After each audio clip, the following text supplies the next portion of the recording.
Hello there, my wonderful viewer. Tell me, from which corner of the world are you tuning in today? Maybe you're from a cozy little village or a bustling megacity? Drop it in the comments. I'm curious. And if you share this video with your friends and family, you'll make my channel do a happy dance. Now, let's roll. My name is Mason Hartley, and this is the account of how a simple oil change reminder, the kind you barely notice on your windshield, tore my marriage apart, exposed a hidden network of lies that had been running for months, and spiraled into a public drama that the internet couldn't get enough of. Some folks think I went overboard in how I responded. Those are the people who have never felt their entire reality implode while staring at a flimsy square of vinyl in the corner of a car window. But I'm getting ahead of myself. To understand how everything unraveled, I need to rewind, not just to the first signs of trouble, but all the way back to the moment Sophie and I began. Because there's no grasping the scope of what she destroyed without first seeing the life we built together. Part 1. The Life We Built. Sophie and I met 16 years ago at a medical device trade show in Minneapolis.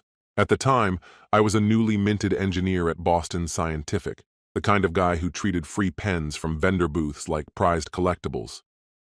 Sophie was just starting out as a pharmaceutical sales rep with Pfizer, self-assured, magnetic, and the kind of person who drew attention without trying. Even now, I can picture her in that deep navy dress as clearly as if she were standing right in front of me.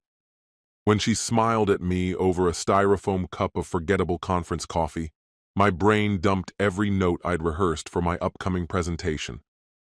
"You look a little lost," she said, her green eyes glinting with amusement. "I'm still trying to decide if this is coffee or engine lubricant," I replied, holding my cup like evidence. She laughed, not the polite conference chuckle, but a real, unguarded laugh. "Definitely engine lubricant. If you want actual coffee, there's a Caribou right across the street." I was heading that way anyway. "And missed the riveting keynote on regulatory compliance?" I asked, pretending to be concerned. Her voice dropped into mock seriousness. "Oh no.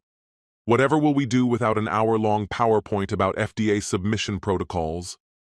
We walked out together and ended up staying in that coffee shop for 3 hours, steering clear of anything work-related. She told me she was from St. Paul, the youngest of 3 daughters. Her dad was a high school principal, her mom a nurse. She had played volleyball at the University of Minnesota, earned a biology degree, and switched into sales after graduation. She loved hiking, wouldn't touch seafood, and had read every Agatha Christie mystery, twice. I told her about growing up in Maple Grove, about my parents' hardware store that had been crushed when Home Depot moved in, and my decision to study engineering because solving problems lit me up inside. I admitted I'd never been to a Vikings game, a confession she treated like a personal crime against the state of Minnesota. "Next weekend," she said firmly. "I've got 2 tickets. You're buying the overpriced beer."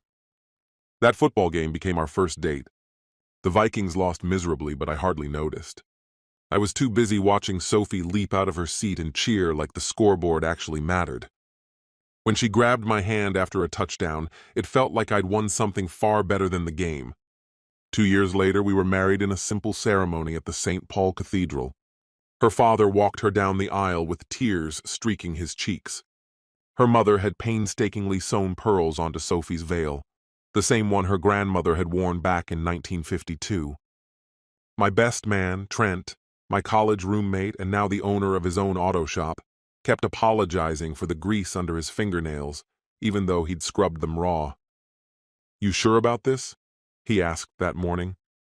Not because he doubted Sophie, but because it's what best friends are supposed to say.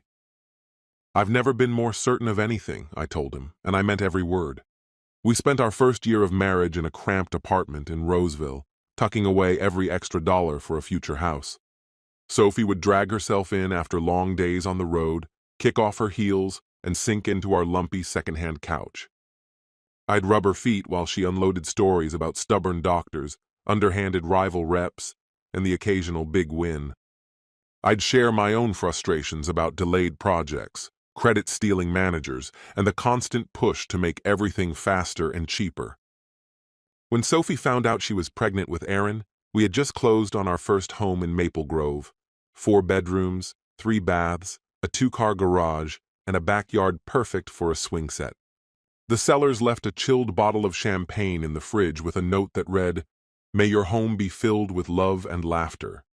And for a long time it was. Aaron was born on a snowy December morning, tiny, loud, and absolutely perfect. I can still see Sophie cradling her for the first time, tears mixing with sweat as she whispered, "Hi, baby, I'm your mama. I've been waiting for you." The early years blend together in my mind. Aaron toddling across the kitchen floor while Sophie stirred dinner, Jude's arrival 3 years later, Sophie earning a promotion to senior sales rep, my own jump to principal engineer.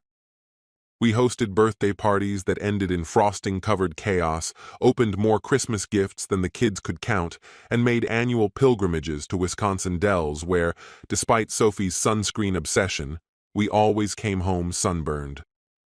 7 years ago, Lana completed our family. Sophie had once insisted 2 kids were enough, worried about balancing work and motherhood, but when that 3rd test came back positive, she cried happy tears.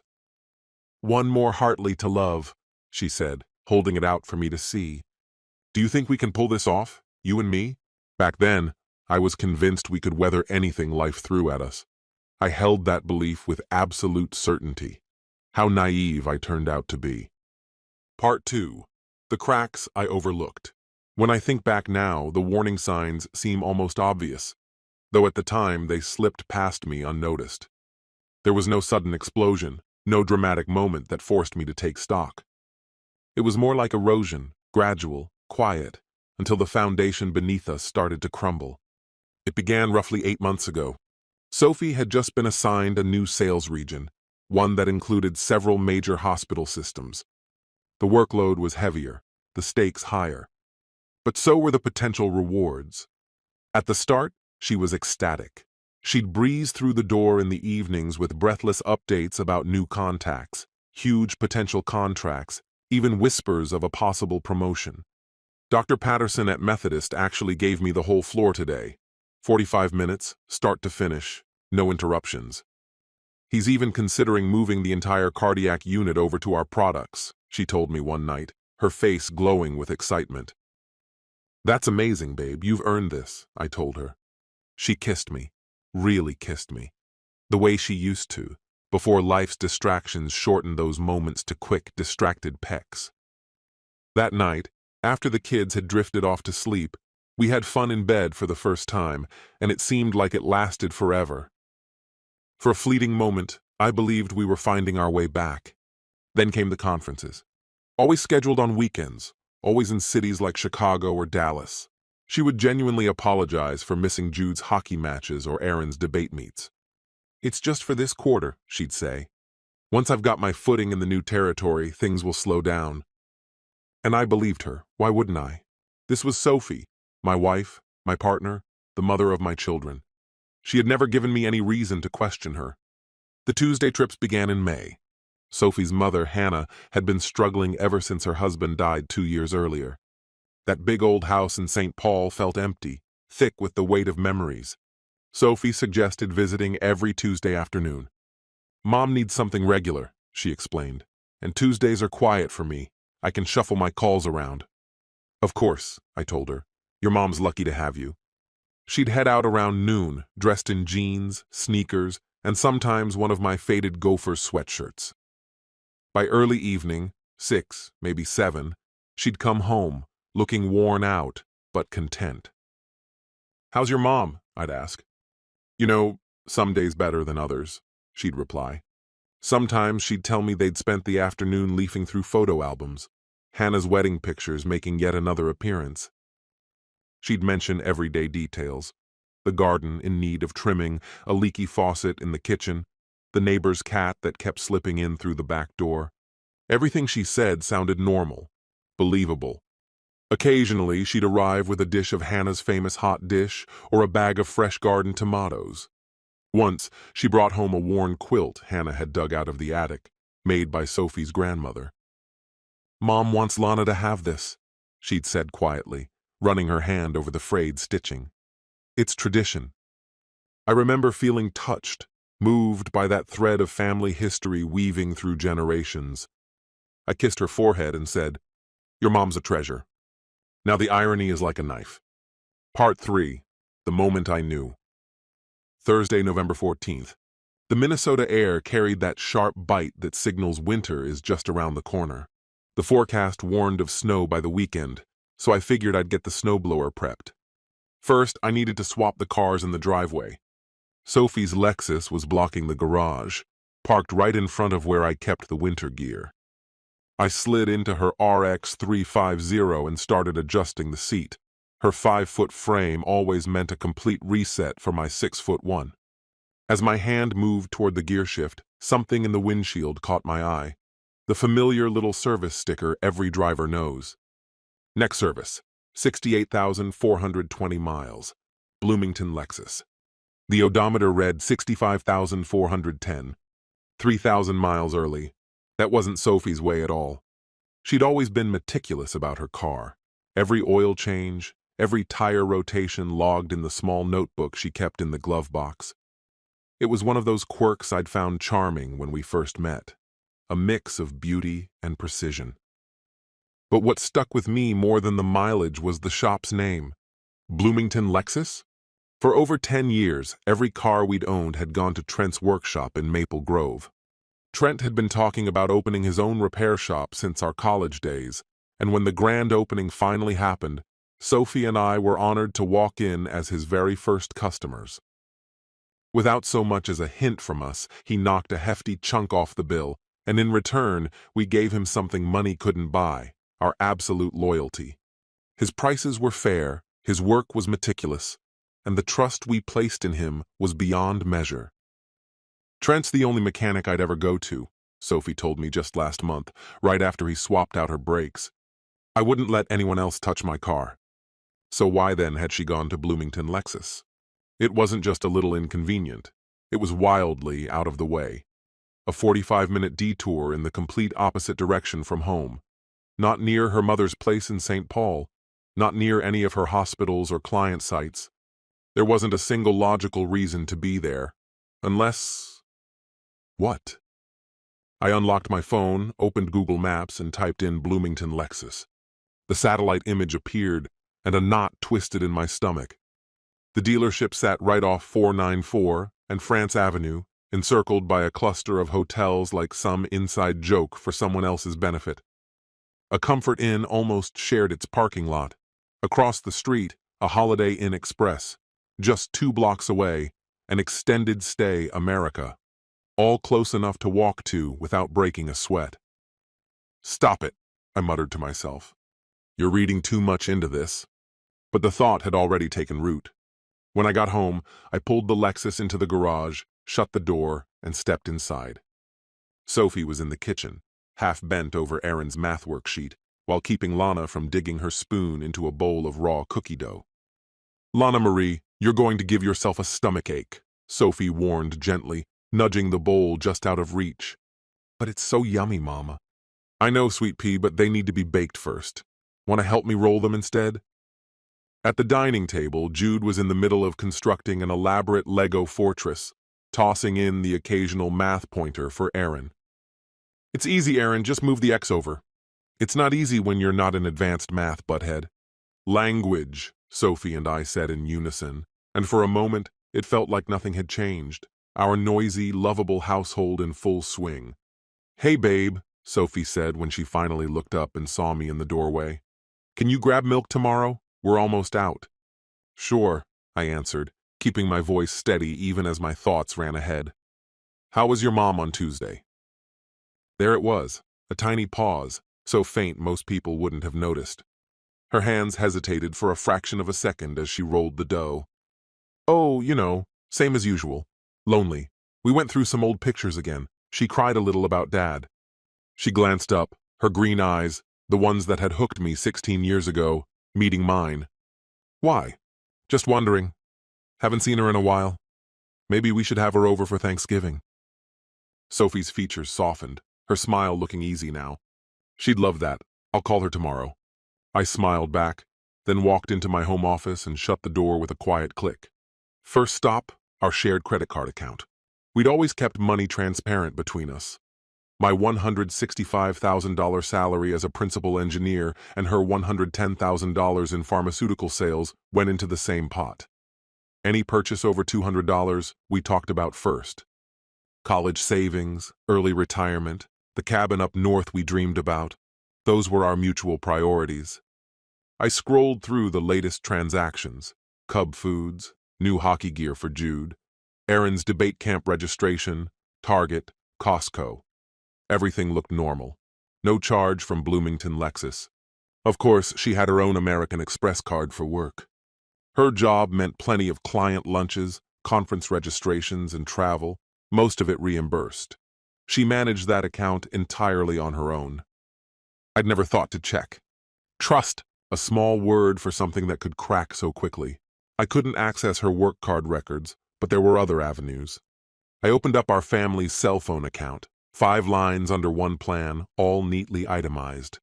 I'd never looked at the detailed records before. Why would I? Now, though, every call and text was there in black and white, preserved down to the minute.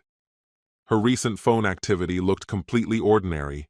Calls to me, to the kids' schools, to her sales reps, to doctors' offices. Her texts were mostly group chats with other Pfizer reps, or quick messages with me about groceries, carpools, and dinner plans. Something strange kept nagging at me. Every Tuesday afternoon between about 1 o'clock and 2 o'clock, her phone's location would place her at her mom's house in St. Paul. Then, nothing. Not a power-off signal, just complete stillness. Still at her mother's address. For the next several hours. Until, like clockwork, the little icon began drifting across the map again around 6 p.m., heading back toward our house. It didn't make sense. Sophie had never turned off location sharing. For our family, it was a safety rule, almost muscle memory by now. If she really spent the entire afternoon with her mother, why did the phone only register movement at the start? There was only one possibility I could come up with. She was leaving the phone there while she went somewhere else. Part 4. The Watch. That night, sleep never came. Sophie lay curled beside me as always, breathing evenly, her fingers resting softly on my chest. The moonlight glanced off her wedding ring, the diamond I'd spent half a year's wages to afford, and it shone like a promise I used to believe could never be broken. I stared into the dark, thoughts chasing each other in relentless circles. Maybe there was nothing to worry about. Maybe Hannah had sent her to that dealership. Maybe she'd found a discount. Maybe she was simply trying not to hurt Trent's feelings by going elsewhere for service. One harmless maybe after another. But none of them accounted for the hotels nearby. None of them explained why her phone stayed at Hannah's while she disappeared for hours. Friday morning, I told work I was sick. My role as a principal engineer at Boston Scientific came with more than enough sick leave to cover it. Sophie left early for her hospital rounds in the western suburbs, and the kids headed off on their buses. I sat at my desk with a cup of coffee, letting it go stone cold while I worked. 3 hours later, I was in her American Express account. I'm not proud of what it took, but 14 years of marriage means you know the answers to each other's digital locks. Her first cat, Whiskers, her mother's maiden name, Anderson, the street from her childhood, Laurel Avenue. I remembered us laughing once about how ridiculously easy those security questions were. When her statements finally loaded, I stared at the screen for a long moment before moving the mouse. Bloomington Lexus, $89. November 12th, a Tuesday. 8 oil changes in 6 months. Always Tuesdays, always afternoons. And that was just the surface.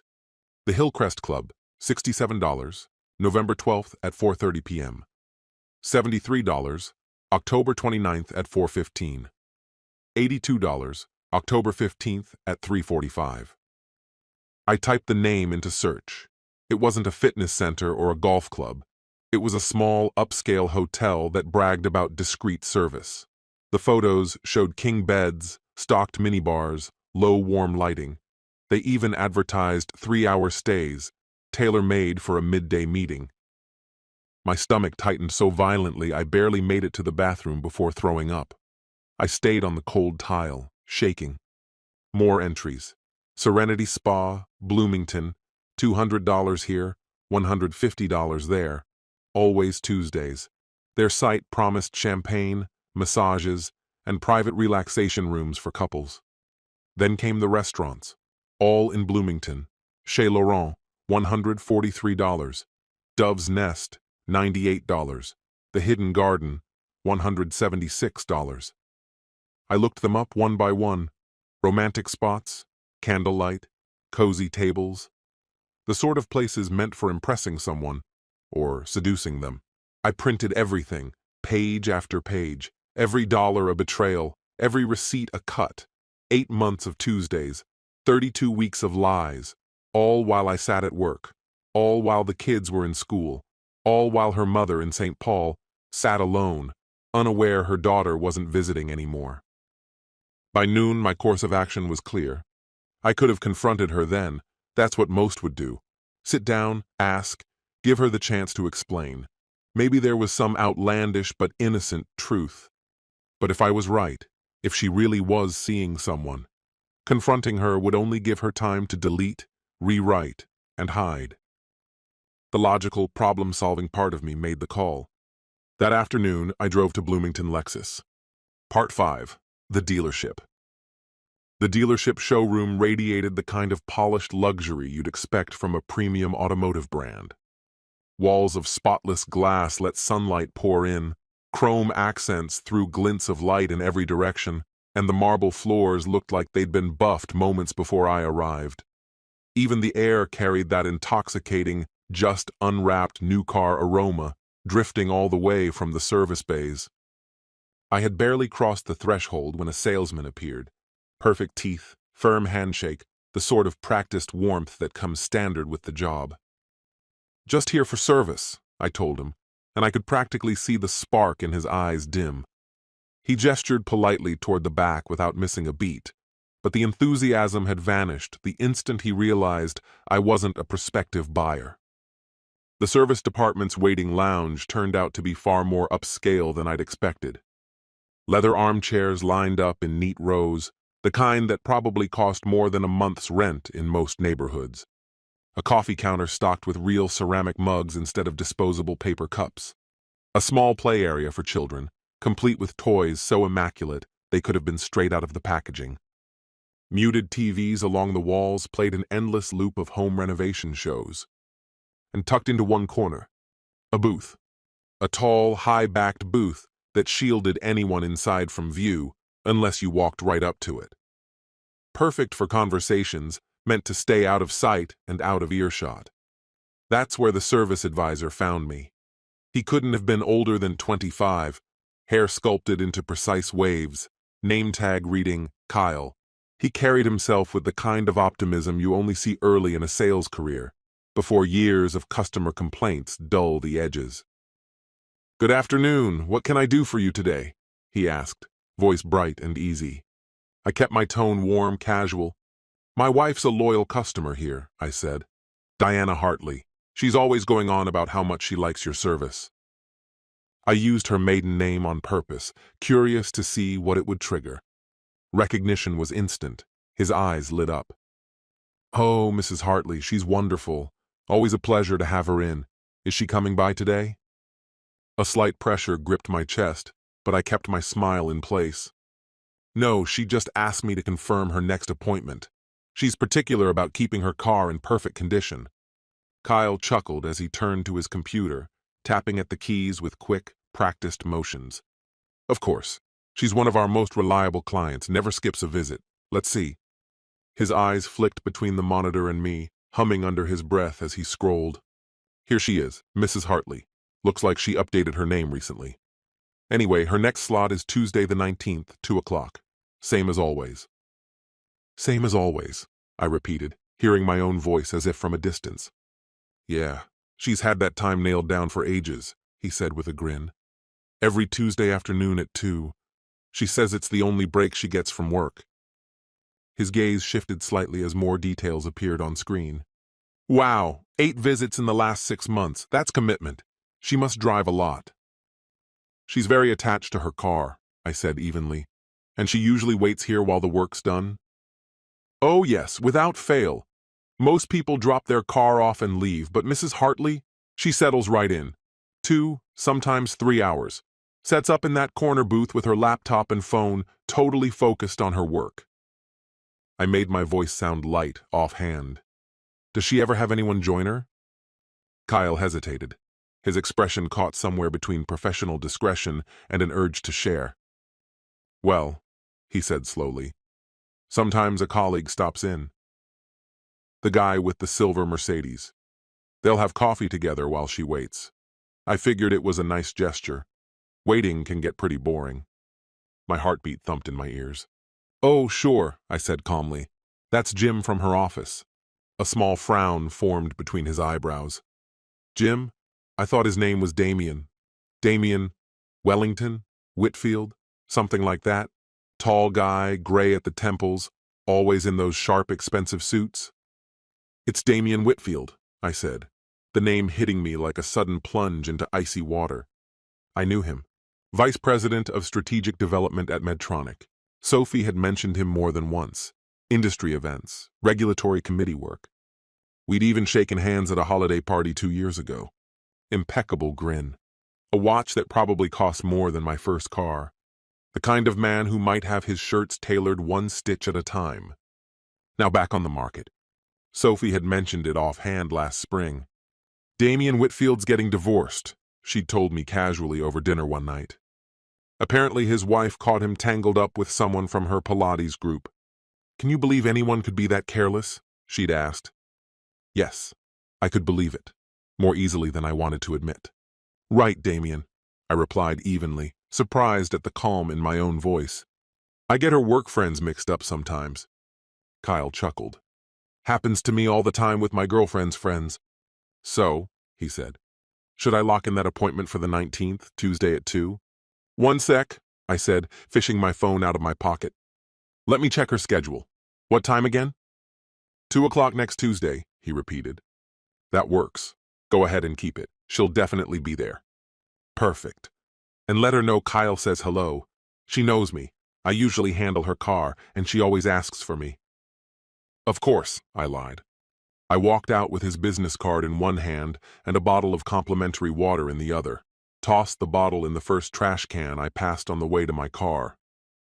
My grip on the steering wheel stayed steady on the drive home, but inside, my mind was a storm, plotting possibilities, imagining every angle. Damien Whitfield. I needed to know everything there was to know about him. Part 6. That night's digging felt almost unreal, like I was floating through it. I went through the motions of family dinner as though I were a stand-in for myself. Sophie had made her trademark lasagna, the same one the kids requested every birthday and on special evenings. Yet this night didn't carry any special occasion, which made me wonder if it was meant to ease some hidden guilt. This is so good, Mom, Erin said, already on her third helping. Save some room for dessert, Sophie teased. I made brownies too. What's the celebration? I asked, keeping my tone light. She shrugged, letting her eyes drift past mine. Just wanted to spoil you guys a little. Is that a crime? Only if being dangerously tasty is illegal, Jude said, cracking himself up. Dork, Erin muttered, but she smiled all the same. Lana launched into a dramatic retelling of how a boy in her class brought his pet turtle for show and tell, only for it to escape, leading to a full-scale turtle hunt. Sophie reacted as if it were the most captivating story she'd ever heard, laughing and asking all the right questions.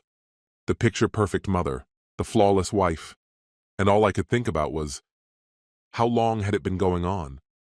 How many family meals had she sat through after being in Damien's arms? How many bedtime kisses had come from lips still warm from another man? You okay, Dad? Erin asked suddenly, snapping me out of it. Just tired, sweetheart. Long week. Sophie reached over and squeezed my hand. Poor thing. Sleep in tomorrow. I'll take Lana to gymnastics. Her touch made my skin crawl, but I returned the squeeze anyway. That'd be nice. Later, once the kids were tucked in, we sat on the couch with Netflix playing. She leaned against me, her hand resting lightly on my thigh, tossing in little comments about the show, a crime drama about a husband murdering his cheating wife. The irony pressed against my chest like a weight. I don't understand how someone could do that, Sophie said as the on-screen husband disposed of the body. Kill someone they used to love. Maybe he still did love her, I said softly. Maybe that's why, because the betrayal cut too deep. She turned to study my face. That's dark, hun. Are you sure you're okay? Just tired, I said again. I think I'll head to bed. I'll be up soon, she promised, kissing my cheek. Love you. Love you too, I lied. Sleep didn't come. Instead, I sat in bed with my laptop, Sophie still watching TV downstairs, combing through anything I could find on Damian Whitfield. LinkedIn revealed he was 46, held an MBA from the University of Wisconsin, and had spent 15 years at Medtronic, climbing into a senior position. His profile photo showed a well-kept, silver-haired man in a sharp suit, wearing that confident smile men get when they know they draw second glances. Facebook offered less, but his ex-wife, Patricia, hadn't locked down her account. Her posts during their divorce were precise, but they dripped with anger. Some people, she'd written, never learn that choices have consequences. And when trust is destroyed, it can never be truly put back together. I've always told my kids that truthfulness beats charm every time. I wasn't searching for anything in particular when I came across the divorce records. They were sitting there in plain sight on Minnesota's public court database. Patricia Whitfield vs. Damian Whitfield. The file didn't pull any punches. Patricia alleged a string of affairs spanning over a decade of marriage. She'd even brought in a private investigator who uncovered at least 3 different women. The Pilates instructor, just the final straw.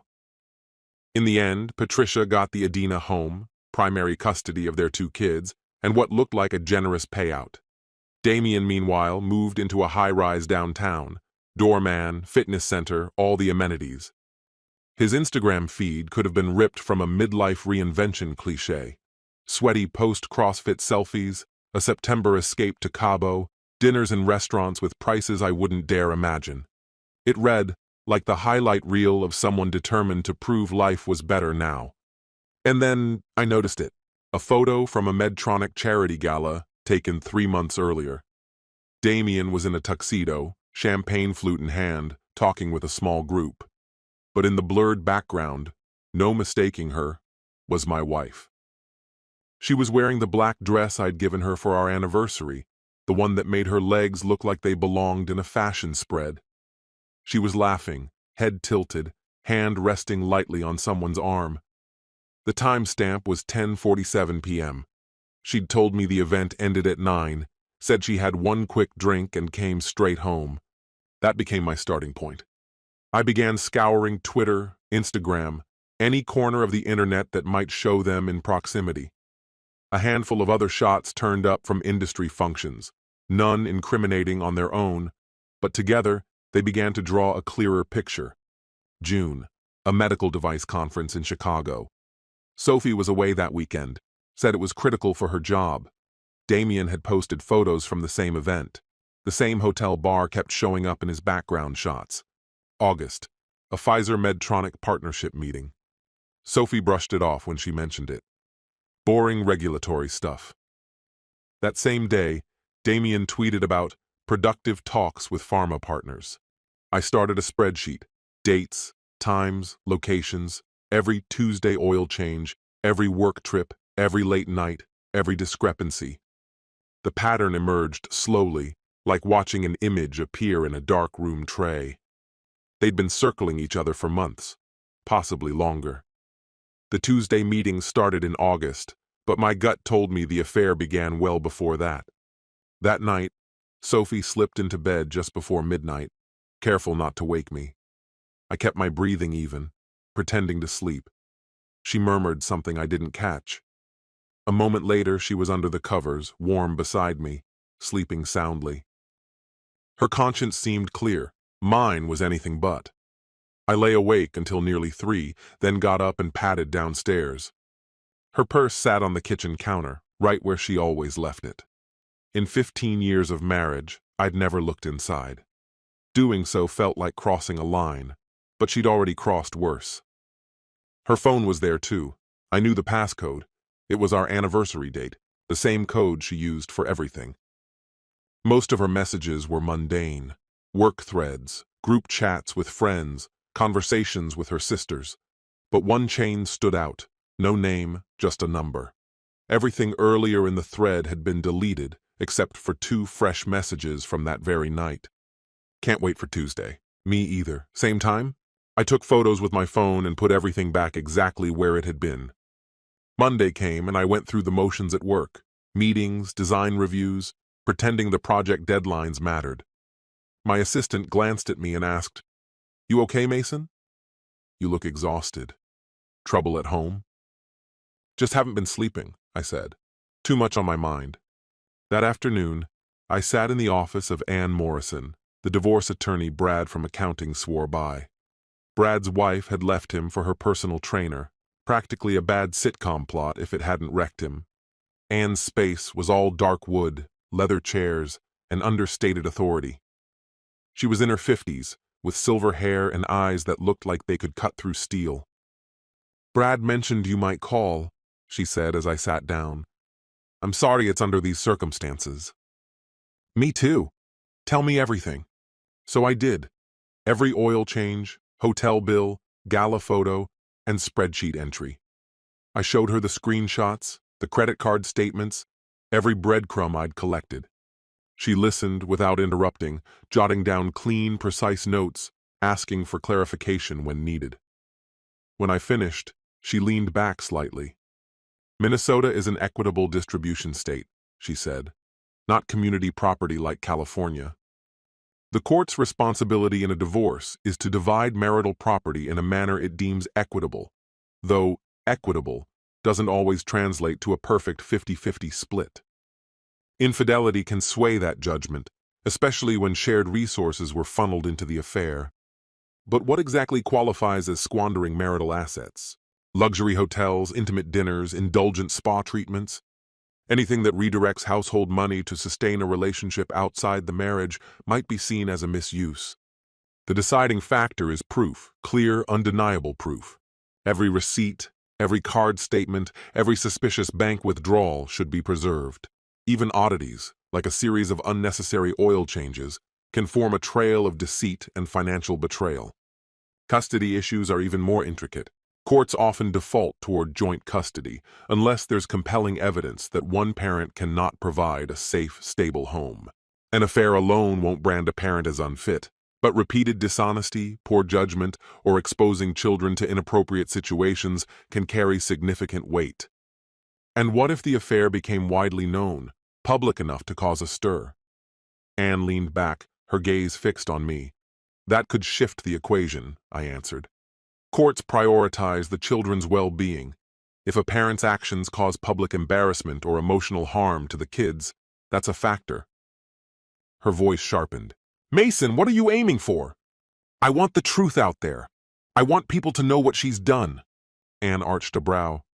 Revenge can feel satisfying in the short term, but it can backfire, especially when children are involved. Judges have little patience for drama. "This isn't about drama," I said firmly. "It's about honesty. She's lied to me, to the kids, to her own mother. Even people at that dealership are tangled in her lies. I'm done letting her hide it." Anne was quiet for a moment. "If you take this path, document everything. Find witnesses, get video if you can, and avoid any behavior that could be seen as hostile or intimidating. Maintain composure. In court, moral ground is as valuable as legal ground." "I can handle that."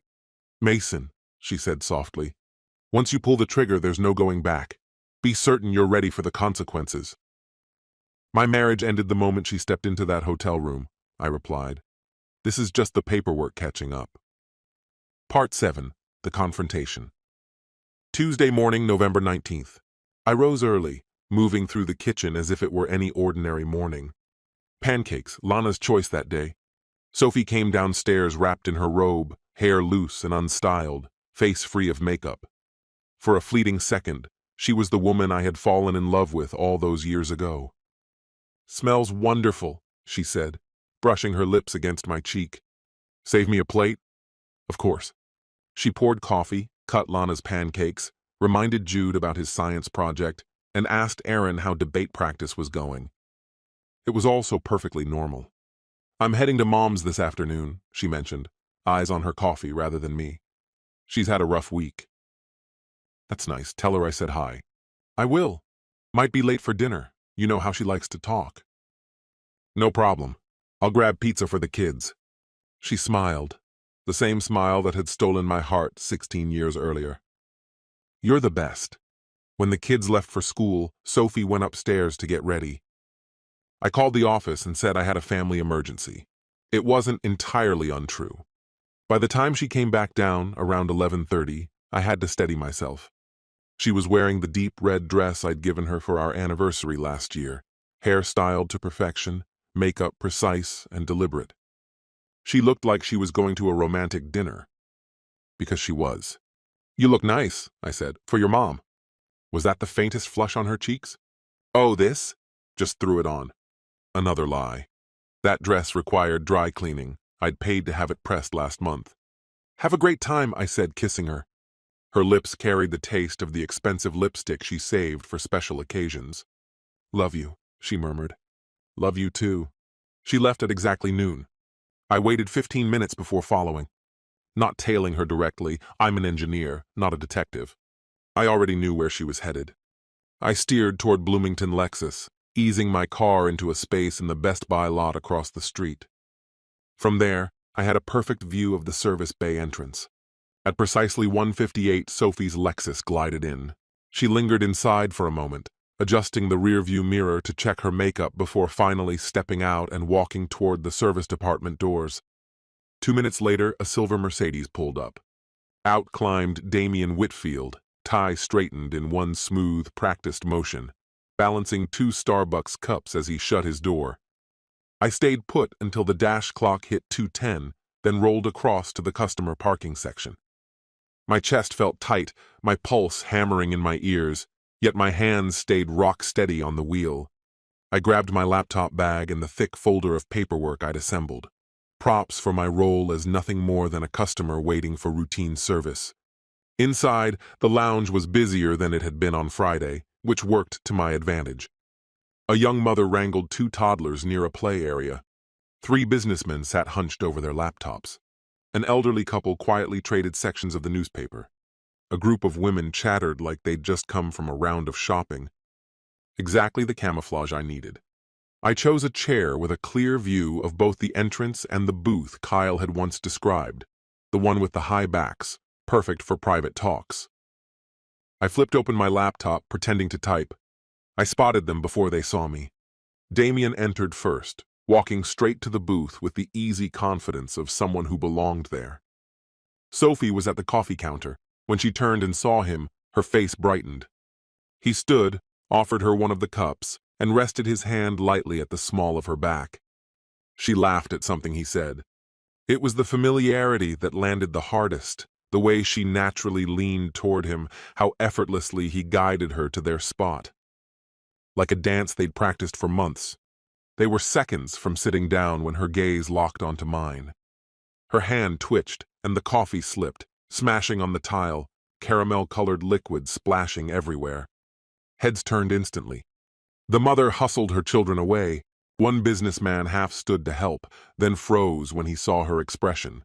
Sophie stood frozen, skin drained pale, mouth opening and closing without sound.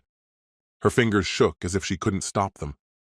"Hi, honey," I said, rising slowly, my voice carrying through the sudden silence.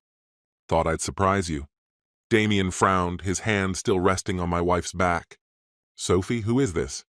Not Diana, Sophie. So at least she'd used her real name with him. "Sophie," I said, louder now. "I thought you went by Diana here. Or is that just for scheduling service? Hard to keep the lies straight." Right then, Kyle emerged from the service bay, clipboard in hand, wearing that same eager grin from Friday. "Mrs. Right on time for your—" He stopped cold when he saw me, recognition flickering. His smile died, his eyes darting between Sophie and me as understanding hit.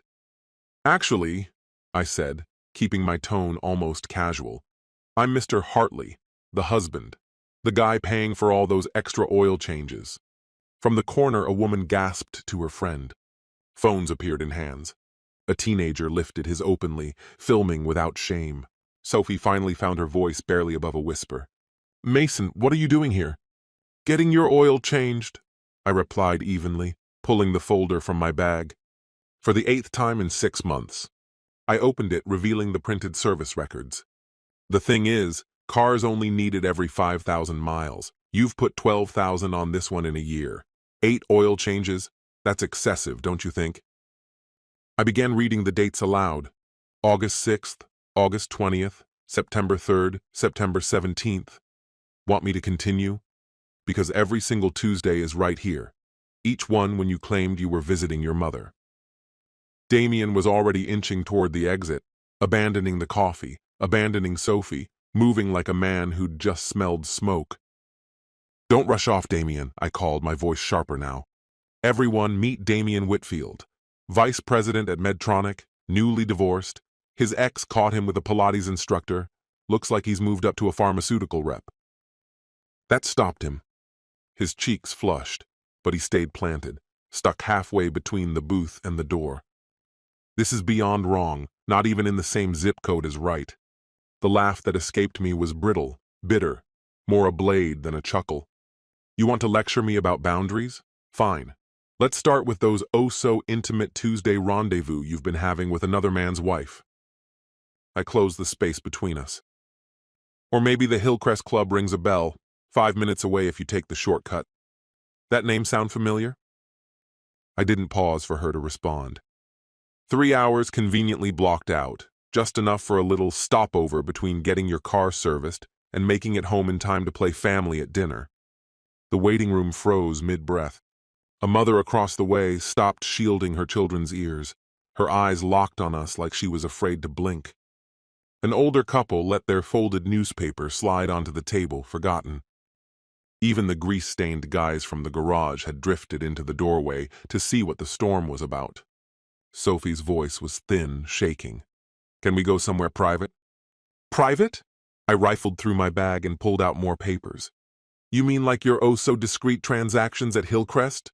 October 29th, $73. October 15th, $82. September 17th, $91. Should I keep reading? I've got 8 solid months of this. Her legs gave out, and she dropped into the nearest chair. Tears streaked down her immaculate makeup, warping it into streaky, battle-worn paint. Damien, of course, had already slipped out the door, vanishing before the fallout hit. I lowered my tone, but not so much that the audience would miss it. Your mother called me last week, asked why you never visit. She's alone, Sophie. Your father's been gone 2 years. She's 20 minutes away, but you can't spare the time because you're otherwise occupied on Tuesdays. Please, stop. Her voice trembled like a cracked vase about to shatter. Stop? I shot back. Did you stop when you ripped our family to pieces? Did you stop when you fed our kids lies about where you were? Did you stop when you emptied our savings on hotel rooms for your little escapes? Kyle, the service advisor, was frozen in place, clipboard dangling uselessly from his fingers. The service manager had wandered out of his office.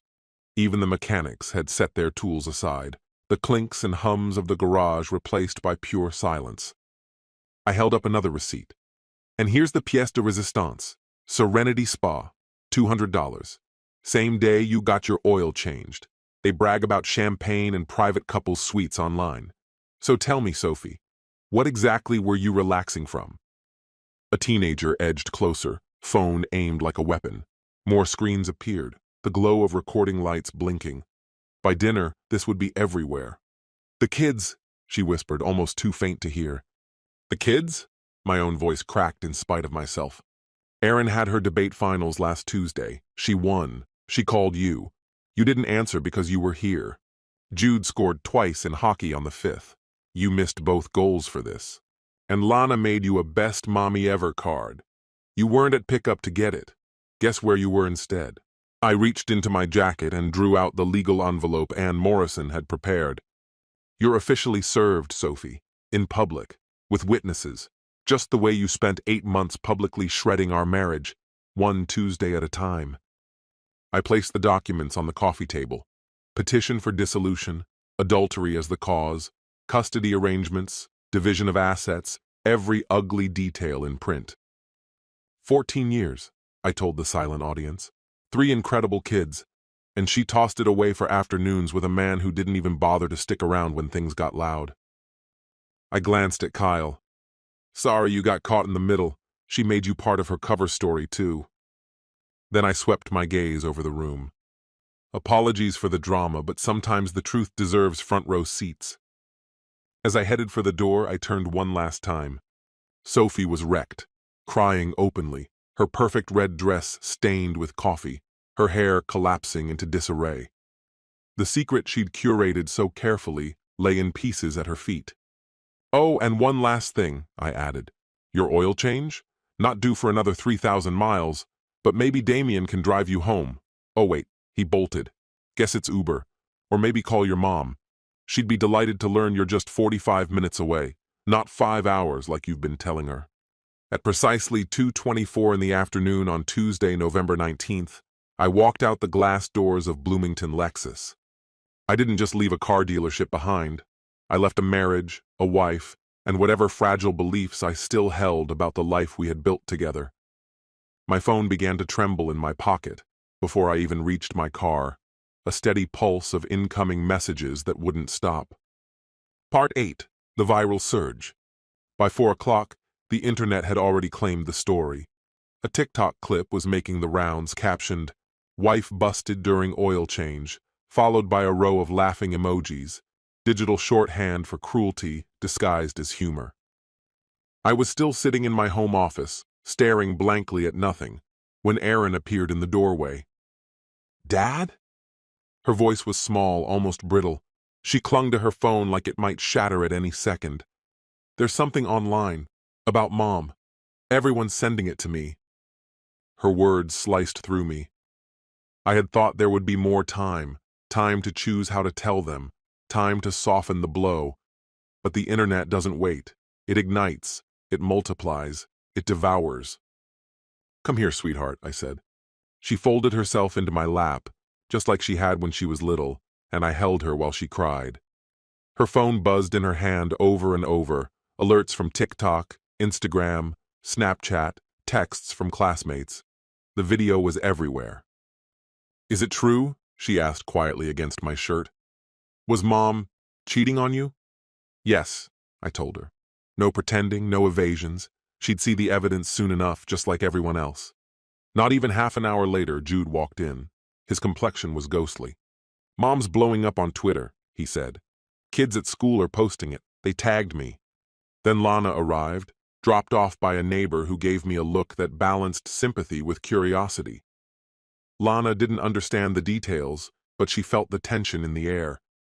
"Where's Mommy? Why's everyone sad?" she asked. I brought them all into the living room, struggling to form sentences that no parent ever wants to speak. How do you tell a 7-year-old that their mother dismantled the family? How do you explain to a 10-year-old why his friends are sharing a video designed to humiliate his mom?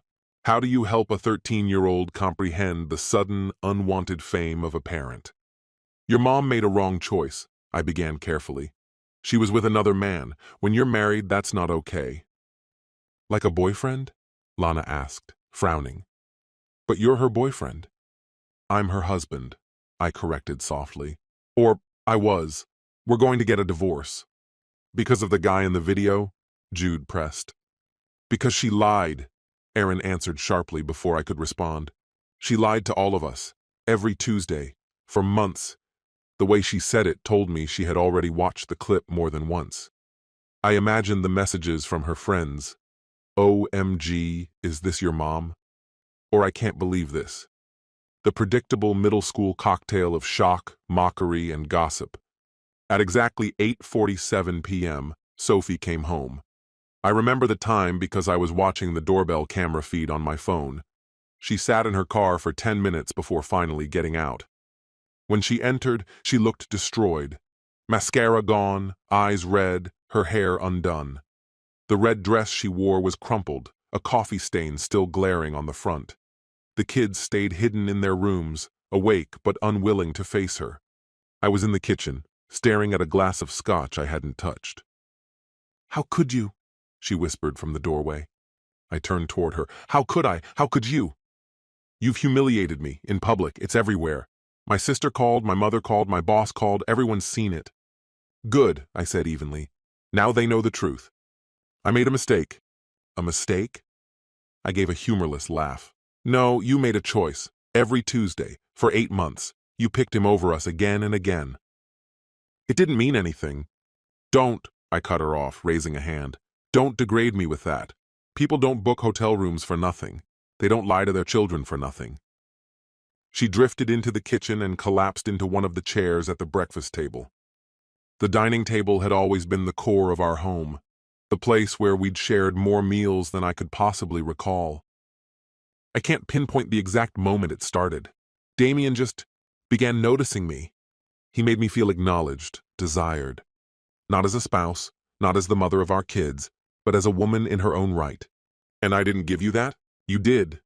But with him, it was different, fresh, exciting, and completely wrong. I knew it, and still I didn't stop. Every Tuesday I swore it would be the final time, yet you went back. Yes, the air between us thickened with silence. Upstairs, Jude's TV blared, some YouTube clip about hockey trick shots. Aaron's voice carried faintly through the phone, likely chatting with Chloe. Lana's white noise machine hummed steadily from her bedroom. The kids know, I said, my tone flat. It's all over the internet now. Aaron's already been tagged hundreds of times. Jude's friends keep forwarding him the clip. Tomorrow, school will be hell for them both. Sophie's eyes welled up again. Oh God, I never thought— You never thought you'd be caught, I interrupted. You assumed you could keep the perfect home life and your Tuesday thrills and no one would ever find out. Her voice shrank to almost nothing. So, what happens now? You read the divorce papers, you get yourself a lawyer, and you find another place to live. This is my house, she pushed back. This is the children's house, I shot back without hesitation. They shouldn't have to leave because you couldn't keep your vows. I made my words final. I'll keep the house in primary custody. Fight me if you want. But that video is Exhibit A, and millions have already seen it. My phone buzzed. A glance told me the views had passed 2.3 million and were still climbing. My career's over, Sophie whispered. Pfizer called. I'm on suspension while they look into it. Morality clause. She swallowed. Damien's probably hearing the same thing from Medtronic. Those are called consequences, I said. You're being cruel, she choked out. No, Sophie. Cruel was what you did to us. This is justice. Loud, public justice. Part 9, The Aftermath. The days that followed blurred into a haze of crisis management and heartbreak. Sophie moved into a hotel, not the Hillcrest Club, though the irony wasn't lost on me. The kids still went to school. Keeping them home would have only amplified the gossip. It was brutal. Erin came home that first day with her eyes rimmed red but her head held high.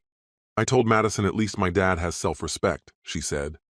And I told Tyler if he played that video again, I'd tell everyone about his mom's DUI last year. My fierce girl, fighting battles no teenager should ever have to fight. Jude's coping mechanism was different.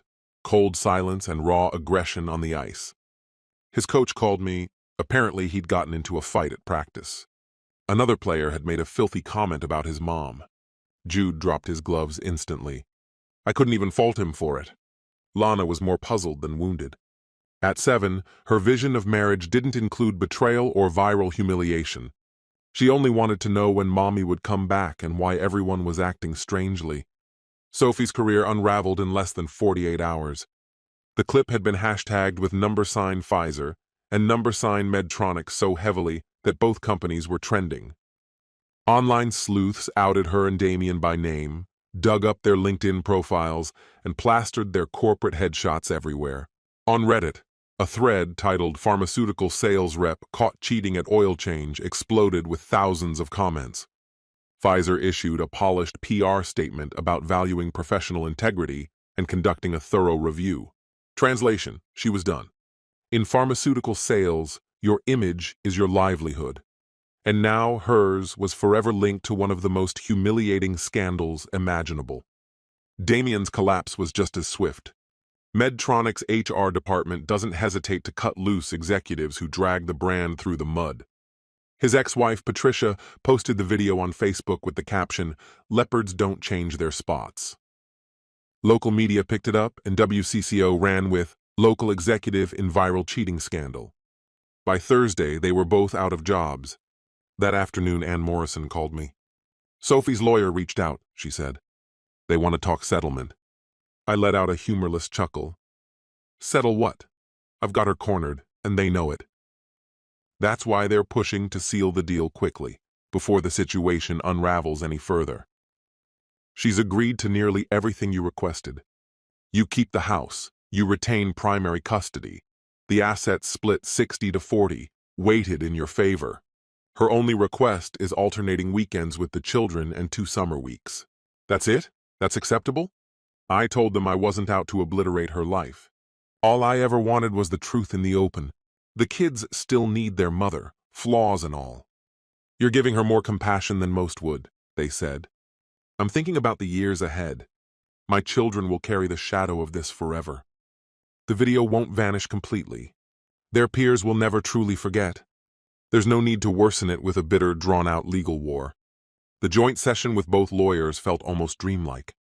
Sophie looked like the past week had carved years into her face, 5 at least. She'd dropped noticeable weight. Her clothes hung loose. The light in her eyes had gone out. We sat at opposite ends of the long conference table, strangers bound by paperwork. "Mrs. Hartley accepts the conditions," her lawyer said, deliberately using her maiden name. "Primary custody to Mr. Hartley. Alternate weekends and 2 summer weeks to Mrs. Hartley.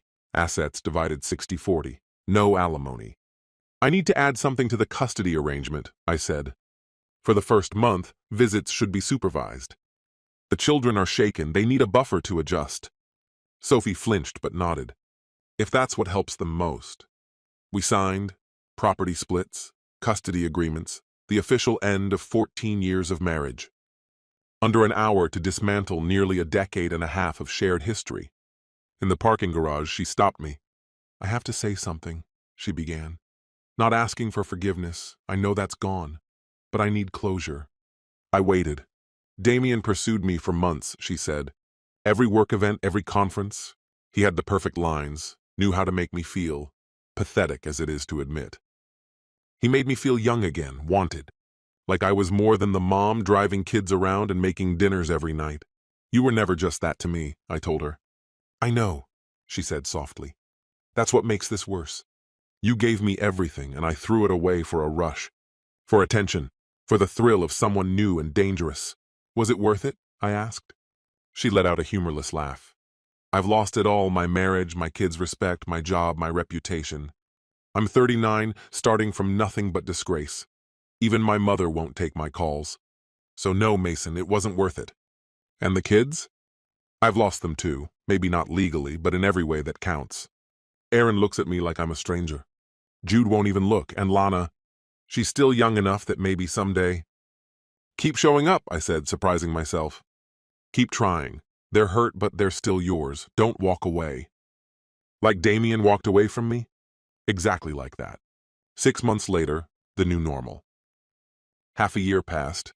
The video's views would spike now and then, whenever someone rediscovered it or added it to one of those compilation clips about cheaters and revenge. It leveled off at about 4.7 million across platforms.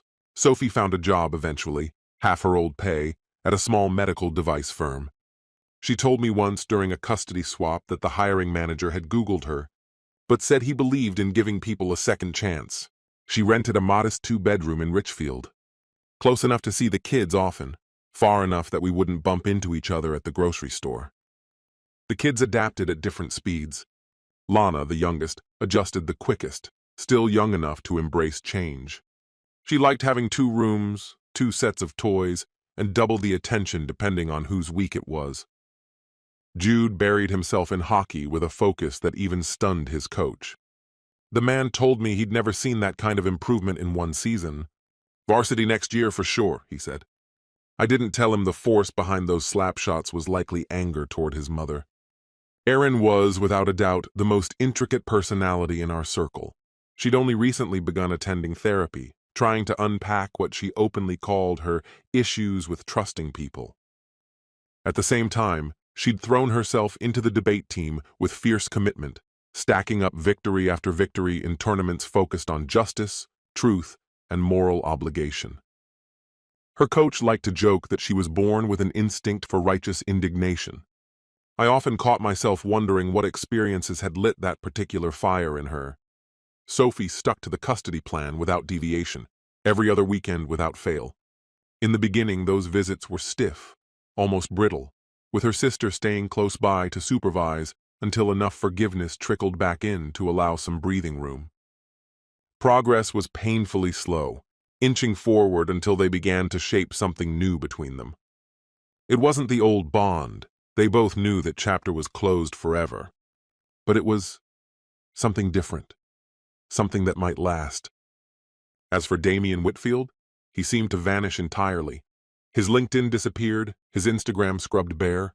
Through a contact at Medtronic, I learned he'd relocated to Arizona and ditched his old career for selling real estate. His ex-wife Patricia had since remarried, a heart surgeon of all people, who, according to rumor, had seen that infamous video and connected with her over the mutual wound of betrayal. Their wedding photos painted a picture of genuine happiness. One night, my friend Trent, the guy who owns the auto shop, finally got the full story out of me over a couple of beers. She was going to a dealership for oil changes, he said, wide-eyed and shaking his head. They charge triple what I do. I reminded him that this wasn't the most pressing detail. I get that, he replied. But seriously, if you're going to cheat, at least don't overpay for useless service while you're at it. For the first time, I actually laughed about the whole mess. Roughly 3 months after it all came crashing down, I got a Facebook message from Kyle, who worked at Bloomington Lexus. He wanted to say he was sorry. I could tell there was tension between them, he wrote. But I didn't think it was my place to step in. Still, I feel bad for being part of it. We met for coffee, where he told me the dealership had made sweeping changes after my incident, rewritten privacy rules, redesigned the customer lounge, even removed those tucked-away booths. For a while, oil change appointments dropped by nearly a third. People got nervous about being caught doing whatever, Kyle said. You're kind of a legend in service advisor circles. Other dealerships tell your story. Remember the guy who caught his wife cheating during an oil change? Wonderful, I said flatly. Exactly the legacy I was aiming for. Look, Kyle told me, you didn't just keep it bottled up. You made sure the truth was out there. That truth blew everything apart, I said. No, he corrected. The cheating did that. You just made sure the bill was settled, in full view. Part 11, moving forward. It was only a short while after that Tuesday at Bloomington Lexus when I ran into Jennifer. She worked as a pediatric nurse at the Children's Hospital, where I'd brought Lana for a stomach problem the therapist suspected was tied to the stress of the divorce. Jennifer was gentle with her, patient with my endless questions, and when she smiled, her whole face brightened in a way that reminded me what genuine joy looked like. Anything else I can help with? She asked after walking me through Lana's care plan. Without thinking, I blurted, This might be out of line, but would you want to get coffee sometime? She tilted her head, studying me. Are you the Mason Hartley from that video? My stomach dropped. You've seen it? I'm not on social media, she said, but my coworkers recognized you as Lana's dad and showed me. They even joked about whether they should call security. Should they have? I asked. I don't think so. You seem justified. Plus, Lana clearly adores you, and kids are usually pretty good judges of character. We met for coffee that Thursday, and by the next week we were having dinner. Jennifer had been through her own share of betrayal. Her ex had blown through their savings and their son's college fund at the casino. She understood exactly how deep that wound went and how careful you had to be when children were part of the equation. On our 5th date, she sat me down. I have to tell you something, she began. I've done some digging. I know about the video, the divorce, all of it. And you're still here? I asked. My ex-husband's arrest for embezzlement made the front page of the local paper, she said with a shrug. We all have baggage. Yours just happened to go viral. By the 3-month mark, she had met my kids. In the beginning, Erin kept her defenses high, guarding me with a fierce loyalty that seemed far too mature for someone barely 14. One afternoon, when she thought I was out of hearing range, I caught her telling Jennifer in a voice edged with warning, "If you hurt him, what my dad did to my mom will look like nothing." "Erin!" I started to protest, but Jennifer lifted a calm, steady hand to stop me. "That's fair," she said, her tone measured. "But I'm not your mom, and he's not my ex. We're two different people trying to make something better. Can we agree on that?" Erin studied her face for a long moment, searching for sincerity, before giving a small nod. "Okay, deal." Jude began to open up the moment Jennifer casually mentioned she'd played hockey in college. "Women's hockey is tougher than men's," she joked, earning his immediate approval. Lana's affection was won on car rides when Jennifer sang every single word of the Frozen soundtrack with unrestrained enthusiasm. We were becoming something intentionally, carefully, step by step. Jennifer understood that the children came first, that trust couldn't be rushed, and that each of us was still carrying our own wounds. She never tried to push past our boundaries or demand more than we could give. About 8 months into our relationship, on a Thursday night, we sat around the table for our now regular weekly dinner. Erin animatedly recounted her latest debate team triumph, describing how she dismantled her opponent with facts on pharmaceutical ethics, a topic that, I admit, made me pause in thought. Jude, meanwhile, was sneaking food from Lana's plate while she chattered away, and Jennifer laughed at the happy chaos unfolding. "This is nice," she said quietly to me. "Yeah," I agreed, smiling. "It really is."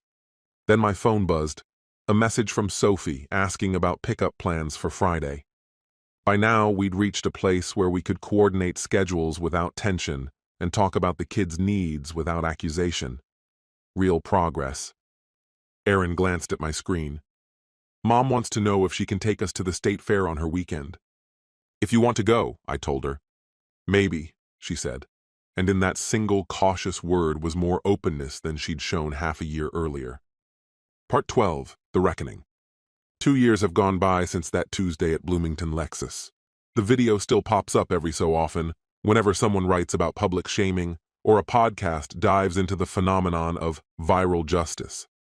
It's been examined in academic articles, discussed in business ethics lectures, and even immortalized in a Harvard Business Review piece titled The Oil Change Incident, exploring how personal betrayal and professional fallout collide in the age of social media. Erin is in high school now, driven, razor-sharp, and loading up her schedule with AP classes. She says she wants to be a lawyer specializing in family law. "I want to help people who've been betrayed get the justice they deserve," she told me. I can't miss the implication. She and Sophie have managed to stitch together a connection again. Not the blind, unshakable trust they once shared, but a relationship built on something more realistic, if less warm. Erin now sees her mother as human, flawed and imperfect, and though that perspective may be healthier, the cost to get there was steep. Jude, just as his coach predicted, made the varsity hockey team as a sophomore. He has Sophie's effortless athleticism and my stubborn drive. He never brings up the video anymore, though I know that last year he got into a fight when a teammate played it in the locker room. The school gave him detention. I took him out for ice cream afterward. Now he spends whole weekends with Sophie again, and she never misses a game. She sits apart from the other parents, those who still whisper, but she shows up. That counts. Lana is now in 4th grade, cheerful, bright, and easygoing. She hardly remembers the divorce. For her, this is simply normal life. 2 houses, 2 sets of routines, friends with divorced parents who make it all feel ordinary. The online storm waiting for her is still far in the future. For now, she's wrapped in the safety of childhood. Sophie and I can sit next to each other at school events now, speaking only about what's necessary for the kids. She's dating someone new, Brian, an accountant with 2 children of his own.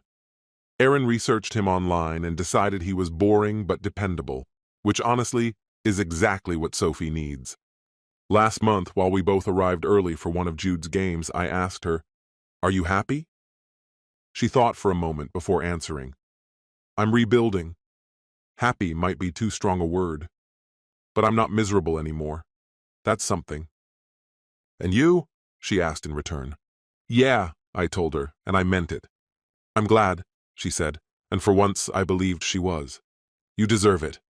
We sat in a silence that wasn't quite easy until other parents arrived and the moment passed. 6 months ago, Jennifer and I got married in a small ceremony surrounded by family and close friends. The kids stood with us in the wedding party. Sophie, of course, wasn't there, but she sent a card that read, "Be happy. You both deserve it." Now, Jennifer and I are considering having a child together, another branch on the carefully tended tree of our blended family. Trent still takes care of our cars at his garage. After everything that happened, he began knocking some money off my bills, insisting it was the least he could do. I kept telling him none of it was on him, that Sophie's choice to take her vehicle somewhere else was hers alone. At least you found out she wasn't after top-notch service, he said with a humorless chuckle. He wasn't wrong. Dealerships will drain your wallet for the tiniest fixes. Bloomington Lexus is still open, still running those Tuesday afternoon oil change deals. I know because just last week, driving Lana to a birthday party, I passed right by. From the road, I could see through the wide front windows, and the waiting room looked different. The old corner booth was gone. No quiet corners left for anyone who wanted privacy. Kyle once told me they'd renovated after the incident. The Hillcrest Club closed down last year, not from scandal, but because a developer bought the land for a new condo complex. When I saw the demolition notice in the paper, I felt a strange, quiet sort of closure.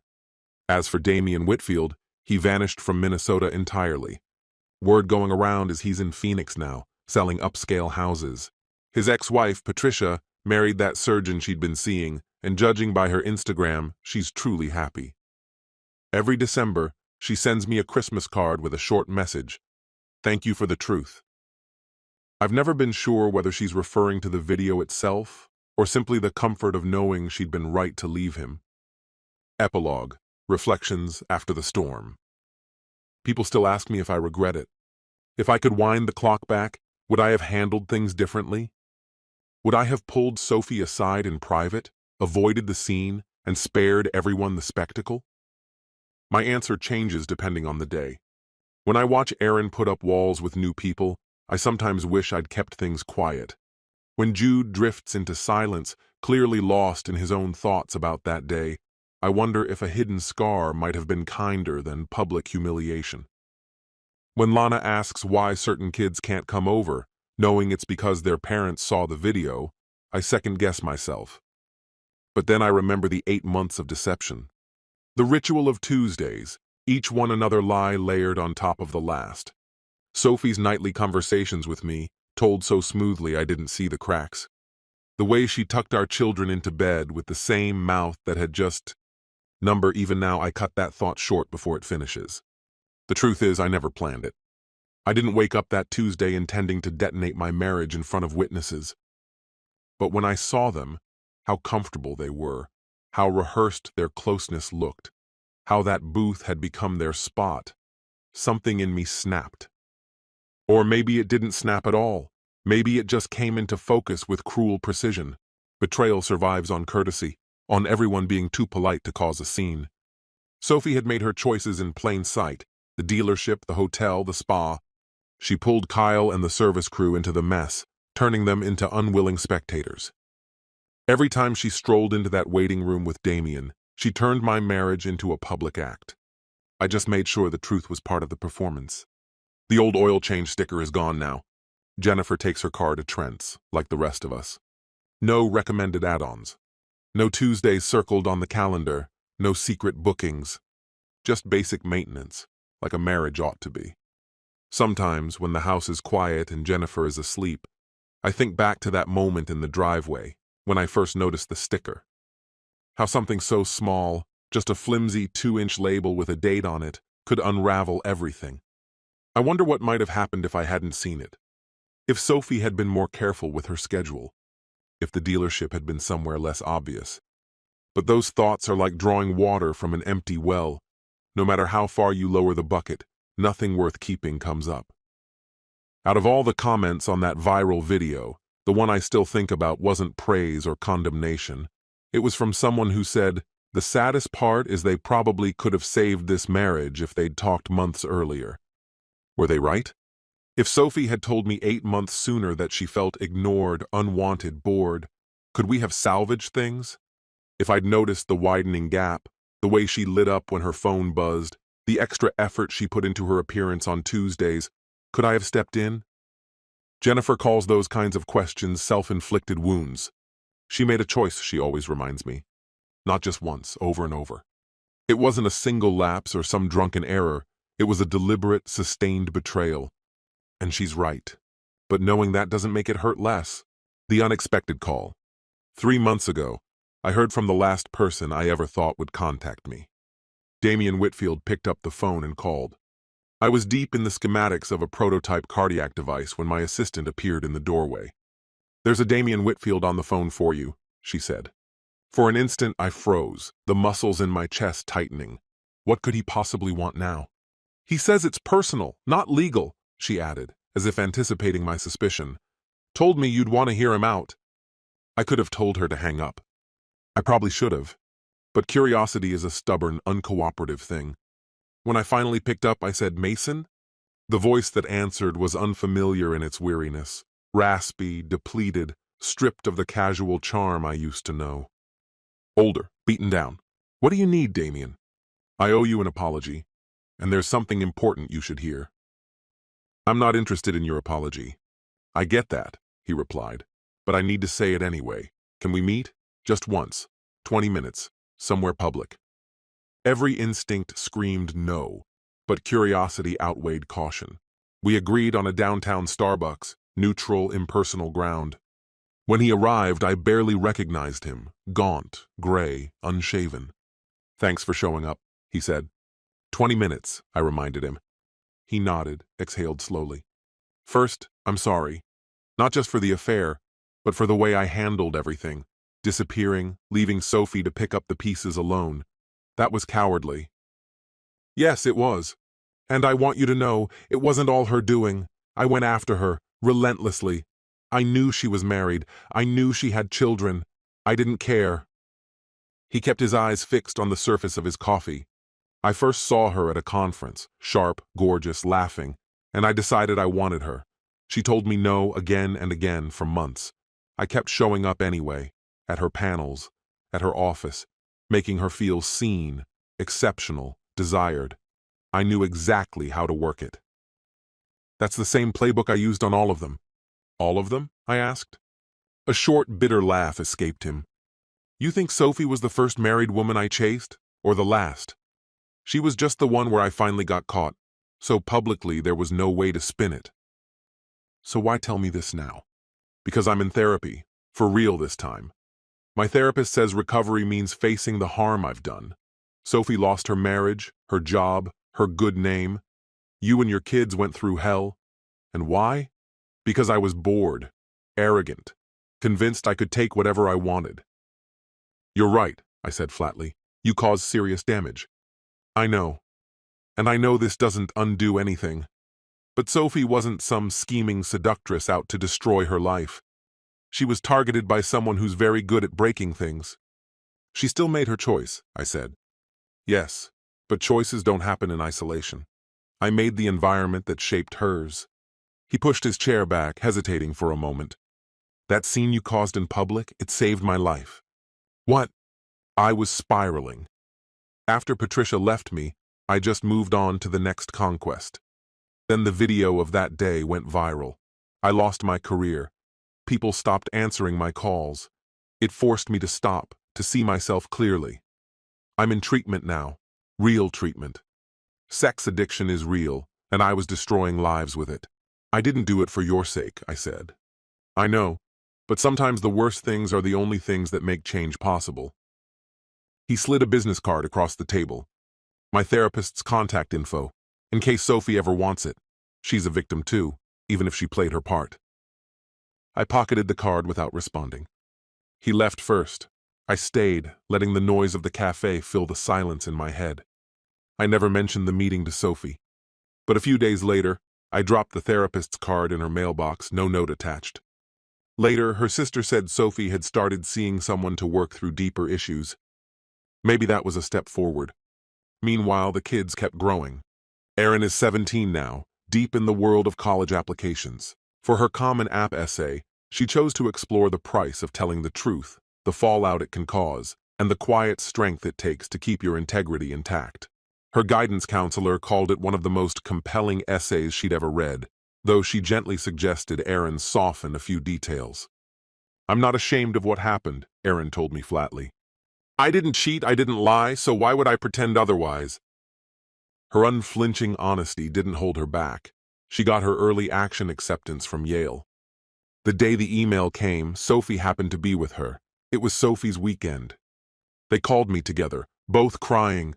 Erin's tears were all joy. Sophie's were pride with something quieter threaded through. Maybe a hint of regret for the moments she'd missed, stuck in that dealership waiting room instead of being home. Jude's hockey career is gaining momentum, with several Division I programs circling. The University of Minnesota is especially interested, which would keep him close to home. Sophie hasn't missed a single game in months, even traveling for away matches. Most of the time she watches alone, but last week I noticed another hockey mom take the empty seat beside her. Small, cautious steps.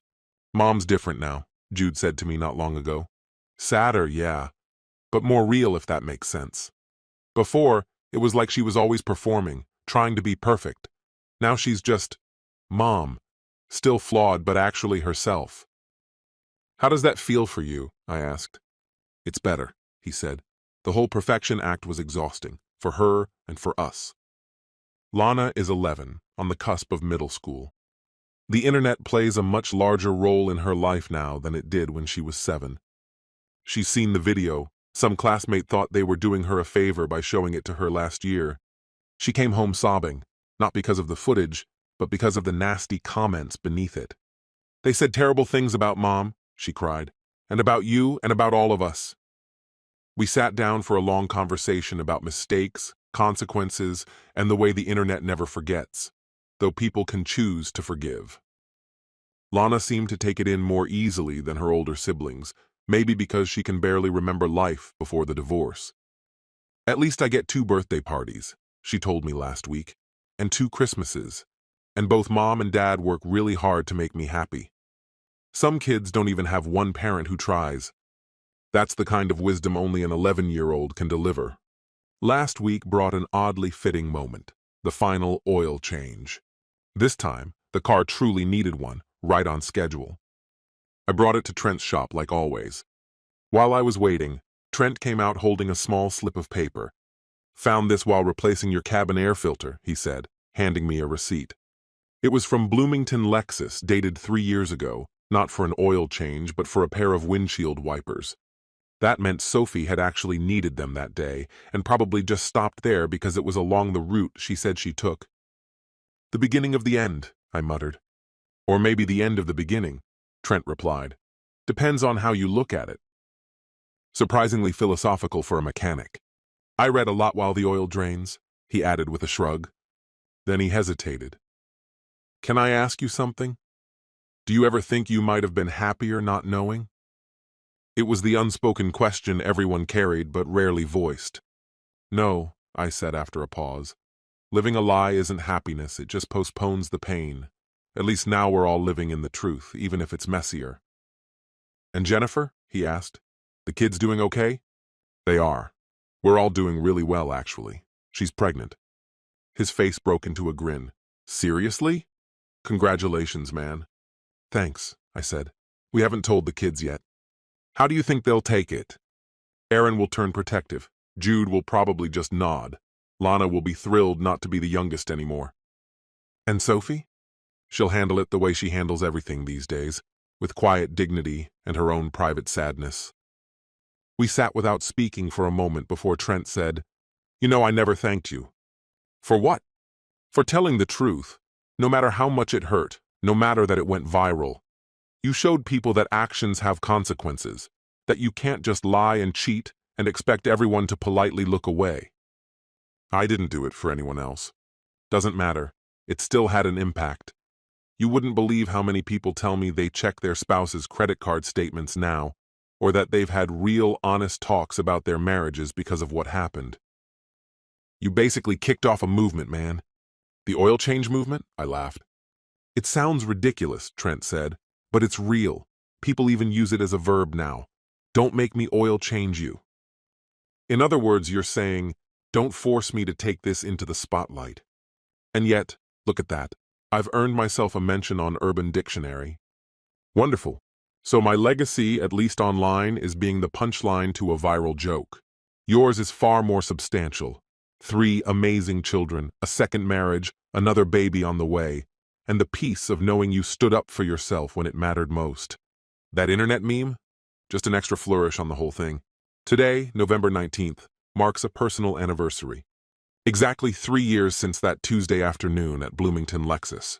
I'm sitting in my home office now, the same chair where I first opened Sophie's credit card statements and felt my stomach drop.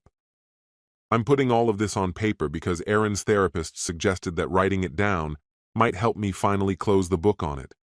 The house looks different these days. Jennifer's influence is in every corner. Green plants that somehow stay alive. Paintings alive with color. A kitchen that smells like fresh bread instead of lingering takeout. The walls now hold family photos, me, Jennifer, and our kids, the 5 of us, soon to be 6. This morning, Sophie's name lit up my phone, just 2 words.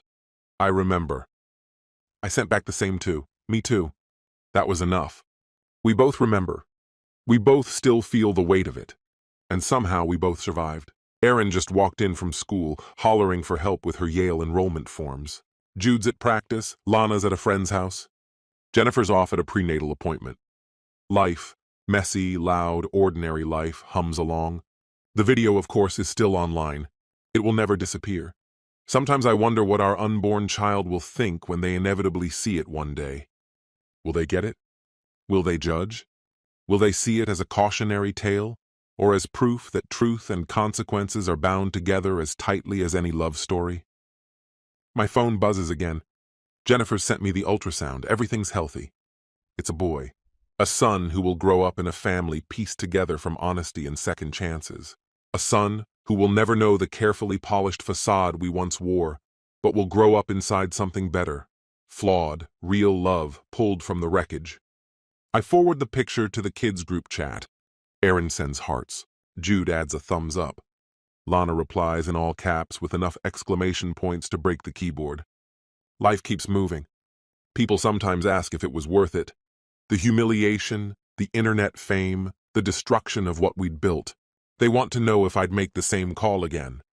The truth? I can't know. No one can. Life doesn't give you alternate timelines. You get one set of choices, one string of consequences. I chose to make it public instead of keeping it behind closed doors. I chose truth over calm. I chose to burn it all down instead of quietly rebuilding. If I'd handled it privately, would Sophie and I still have split? Almost certainly. Would she have kept her job? Likely. Would Damien have faced any fallout? Not a chance. Here's the one thing I know for sure. That day at Bloomington Lexus was never about revenge. It was about refusing to participate in my own humiliation. Sophie had already turned our marriage into a public performance, replayed every time she met Damien in that dealership lobby. She brought strangers into the act. She built a lie that needed an audience to survive. I just walked off stage. The comment that has stuck with me all these years isn't the most popular one under the video. It's hidden in a Reddit thread from someone claiming to be a marriage counselor. The true tragedy here isn't the affair, or even the public call-out. It's that 2 people who once loved each other enough to build a family became such strangers that the truth only came out in front of millions. That man in the waiting room didn't destroy the marriage. He just held up a mirror to the cracks that were already there. Sometimes the hardest truth you can give is also the last act of kindness. My name's Mason Hartley. I'm 45 years old. I have 3 extraordinary kids learning to navigate life. I have a wife who loves me with full knowledge of both my ability to care deeply and my willingness to expose the truth, no matter how brutal. I have a son on the way who will be born into something rebuilt from ruins. I'm the man from the oil change video. The one who confronted his cheating wife in the middle of a dealership lobby. The one who chose public truth over private mercy. The one who turned into a verb, a meme, a caution whispered in hushed corners, And somehow, against all odds, a person who kept moving forward. The oil's been swapped out. The tune-up's done. The engine purrs again, though the road that brought us here left its scars on everyone who made the trip. And still, now and then, say on a random Tuesday afternoon, I think back to the exact second when everything tilted. When Sophie's coffee cup slipped through her fingers and shattered across the showroom tiles. That sharp, splintering crack, like the sudden implosion of everything we had built together. But I also think of yesterday, when Jennifer's face lit up at the first faint kick of the baby, and she guided my hand to her belly so I could feel it too. When Aaron tore open her Yale acceptance letter. When Jude inked his commitment to his hockey scholarship. When Lana, with that effortless grin, stepped into our tangled family story without hesitation. Life's more chaotic now, but it's undeniably alive. That pristine suburban picture we once framed ourselves inside has been replaced with something fractured, yet real. We're all carrying our own cracks, but we've stopped pretending they aren't there. And that was all I ever wanted in the first place. Not revenge, not the drama of public disgrace, not to be turned into an online spectacle. Just the truth, spoken out loud, so no one could keep pretending they didn't know. Bringing it into the light cost us everything. But burying ourselves in the lies would have cost far more.